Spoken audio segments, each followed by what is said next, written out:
Hi. How are you? Yeah, yeah. I needed to do that. Congratulations. I think Thank your you. role was phenomenal. Thank you. I want to ask you about the dynamic, though, that there is a long history of award shows awarding gay people and hookers, gay men and hookers for women. Why do you think that dynamic exists? I didn't know it did. Tom Hanks, Philadelphia. Yeah, well, there's a lot of other awards given out. I don't know. I haven't really thought. I really haven't given. It's considered to be the bravest thing for a straight actor to take on a gay role. Like, man, that's really tough to do. Oh, I don't think it is. I think a role is difficult to play because of the internal drama that's happening with the character. Those are the things that are scary. Not their sexual preference in my mind. That's not what's scary to me. What's scary is the story that they're living in and the obstacles they're dealing with and the relationships they're screwing up or helping getting better or whatever.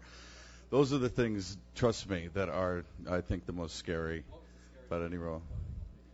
There was a part of his personality that was incredibly outgoing and incredibly savvy and incredibly sharp, and that I was intimidated by, and it was something that, I had to deal with in order to successfully play him. Those are the things, trust me, those are the things that worry us more than anything, I believe.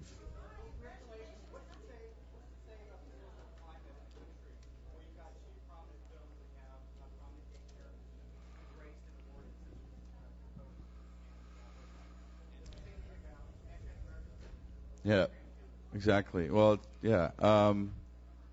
I think it's as a good thing. I think that's why you're asking the question, because obviously films that maybe in the past might not have been embraced, this many at one time are, and that's positive. That's a positive thing. I would agree with you.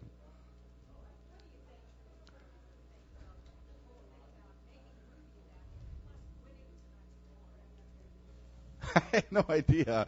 He'd probably be up here right next to me, and I'd probably be here, and he'd probably be there. I have a feeling.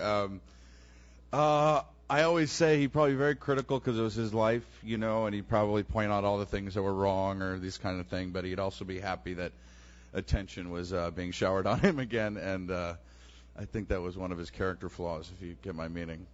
What was it like getting ready today? You got to spiff up.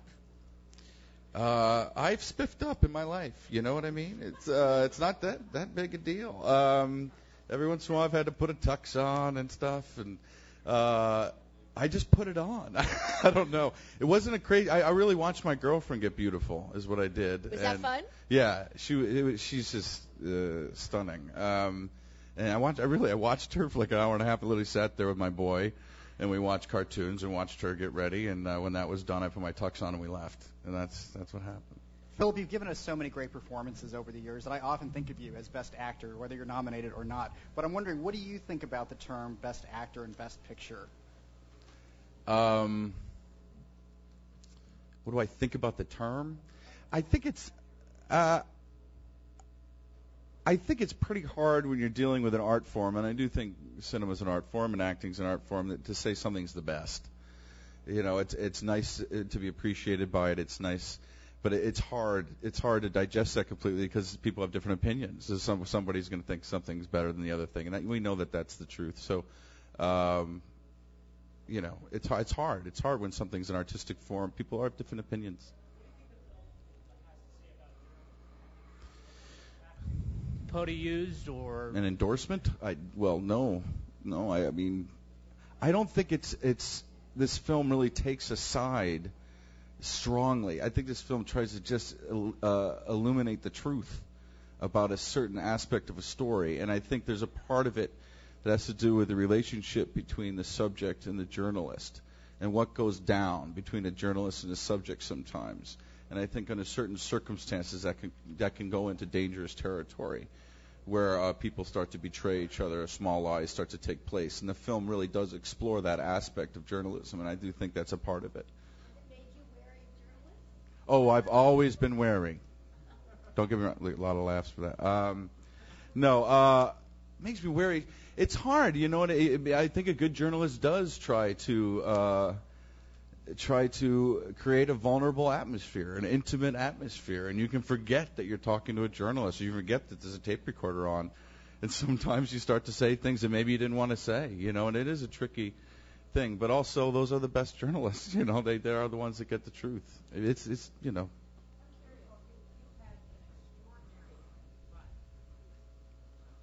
Thank you. And I'm just curious, for those that are watching, aspiring actors, actresses, those that are thinking about it or trying to make it, what do you say to them? I mean,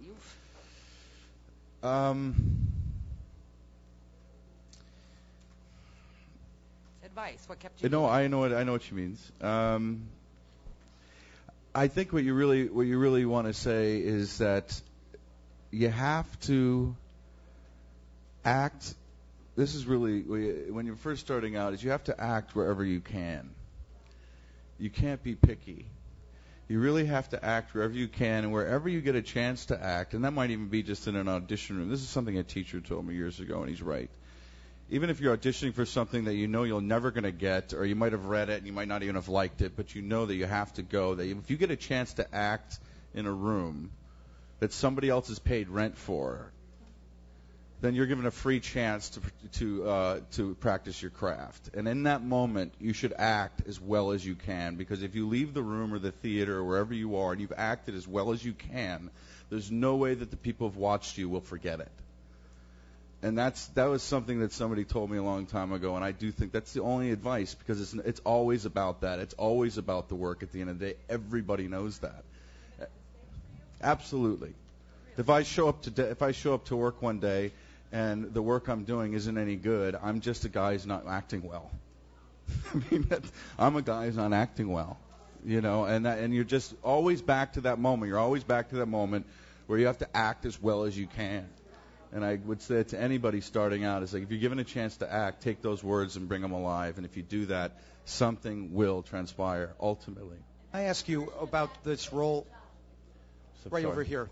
Could I ask you, playing this particular person who many of us remember, he's not that long ago gone, how interesting is it to play a character who was so different, unusual, eccentric? Did you study him, and why do you think that character makes people more attracted to this film? Well, I think not everybody, but I think there's a lot of people who already knew who this character was. And so part of my job, I had to somehow, have a sense or give the essence of who this man was in the movie. It was a given of the story. If I didn't behave somewhat like he behaved, it would have been a falsehood, and the movie wouldn't have been pulled off. So, that's really what I had to think about, and I just worked very hard. I had 6 months or something to prepare, and I did everything I could. Yeah, it's fabulous. Yeah, it's fabulous. I saw it. I just gave it an award at the National Board of Review, and I saw it about a week ago, and it's a fantastic movie. What's the version of, act as hard as you can that you give your child? I mean, when you're giving him my child. Oh God, I'm not pushing him in that direction. No, I don't mean about acting. I mean about life. Well, he's not 3 yet. So I'm just gonna play with him for a little bit longer, and just kind of throw a ball back and forth and try to teach him how to add and that I love him, and that's really where I am with him right now. The consummate party goer. How will you channel him tonight? Tonight? Mm-hmm. Well, that's what I said. I was just talking earlier about what was the scariest part about playing him, and I don't think I'm nearly as good a party goer as Truman Capote was, and I truly am intimidated by that part of him. So I'll kind of probably be myself, which isn't nearly as entertaining. I'm sorry to say. Yes.